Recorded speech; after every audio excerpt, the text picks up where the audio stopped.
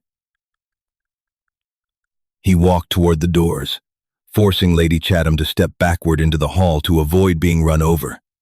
He didn't look back at the alcove. He couldn't. If he looked back, he would give her away. "But your coat, Your Grace," Lady Chatham gasped as he passed her. "You are in your shirt sleeves." Arthur stopped in the hallway. The cold air from the drafty corridor hit his damp shirt. He looked at the older woman, his expression perfectly, violently blank. "I left it," Arthur said, his voice dropping an octave, carrying perfectly into the dark library behind him. "It belongs to the room now." He turned and walked down the stairs, leaving the heavy oak doors open behind him. Back in the alcove, Beatrice Croft stood perfectly still. The heavy wool coat was still wrapped around her shoulders. She brought a trembling hand up to her collar, burying her nose into the dark fabric. It smelled of vetiver and clean sweat, and a man who had finally let himself be seen. She closed her eyes, the dark library feeling entirely different than it had an hour ago.